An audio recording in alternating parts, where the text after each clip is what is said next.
Hello students, in our today's e-lecture we are going to discuss how to draw the bar graph. In class 6 you have studied about the horizontal and vertical bar graph.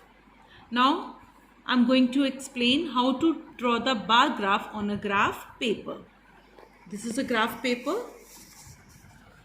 Now there are two types of lines, dark lines, green lines and light green lines.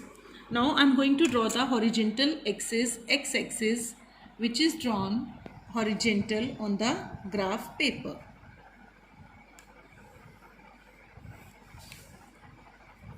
This is x-axis,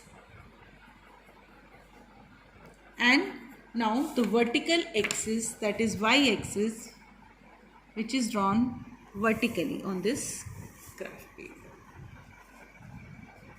And where these two axes meet, that is O, origin, from where the graph will start. Now I am going to mark this distance. What this distance is? This is 1 unit distance. 0 to this each distance is 1 unit distance, which is equal to generally 1 centimeter in scale, and there are 10 marks in 1 unit distance.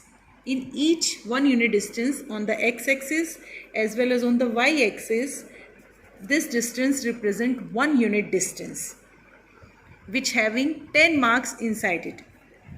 1 unit having 10, 1 unit is divided into 10 equal parts.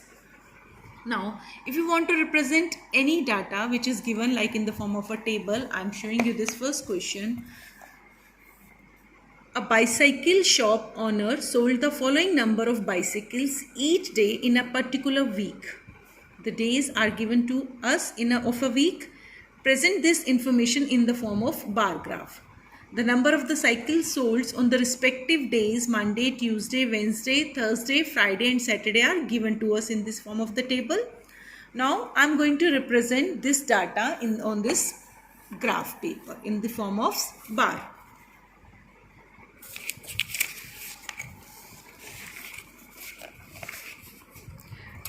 Now, two information are given to us, days and number of cycles sold.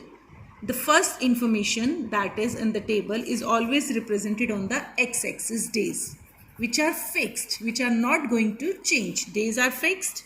So we have taken days on the x-axis, and the second information which is given to us, number of cycles sold, that will be taken on y-axis, number of cycles sold.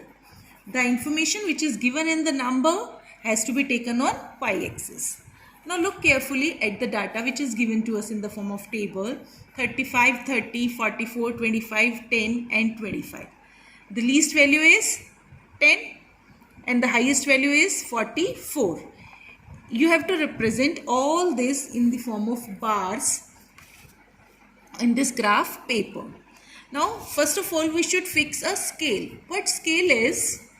Scale means in 1 unit distance how many things you are going to represent, because we are representing number of cycles sold.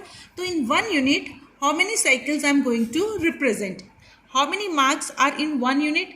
Each unit is divided into 10 equal parts. So it's our wish which scale you want to choose. You can choose 1, 2, you can choose 2, 4, 6. But if you are going to take 2, 4, 6, you need 22, at least 22 marks, because you have to represent 44. So there are not such marks here. So we will choose a confined unit, a scale, like I am representing 1 unit is equal to 10 cycles. You can take as well as 5 cycles also. If you are taking 5 cycles, then you have to look carefully that how many cycles you have taken in 1 unit, 5. So there are total 10 marks inside this 1 unit. Each unit is divided into 10 equal parts. So then 2 marks will represent 1 cycle. But now I have taken 1 unit is equal to 10 cycle. It means each unit is divided into 10 equal parts. Means 1 part represent 1 cycle. 1, 2,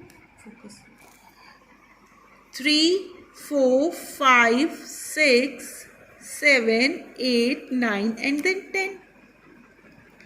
Now I am going to write 10 20. It should be a uniform distribution. It doesn't mean if you start from 10, then you can take 15, 20, 25.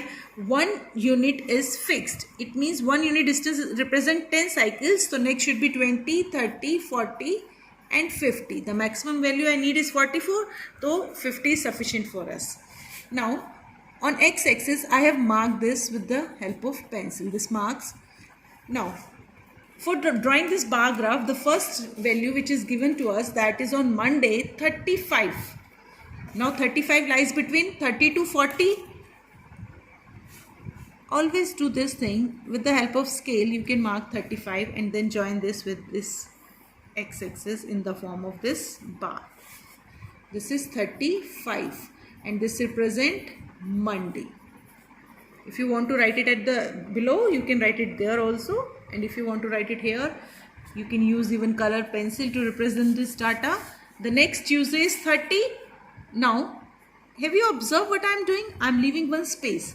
Even in the to represent first bar graph of Monday, I have left one space. So it is necessary in the bar graph to leave one space between the two bars. You cannot start from 0 directly. You have to leave one space and then, now this is 30 and it is the number of bicycles sold on Tuesday. The next is 44, lies between 40 and 50. The exact middle value is 45, but we have to represent 44. It means one mark less than 45. This is 44 because the exact middle value is this. So 44. Number of bicycles represent sold on Wednesday. The next Thursday 25 lies between 20 and 30, 25. Then Friday 10.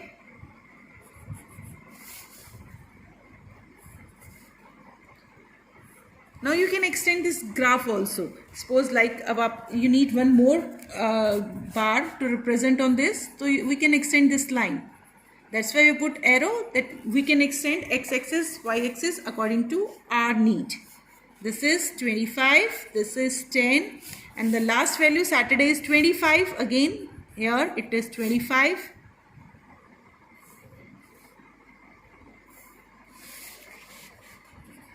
This is Thursday, the number of cycles sold on Thursday. They are Friday. If you are not able to write it in the direct, you can write it like this.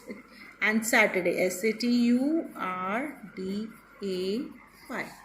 So we have represented all this information of this table, which is given in the form of the table. We have represented all this information in the form of this bar graph. Hopefully you have understood all the which we have discussed today. Tomorrow we will going to discuss about the double bar graph. So for that home assignment, try to do question number 1 to 4, worksheet 4, chapter 12.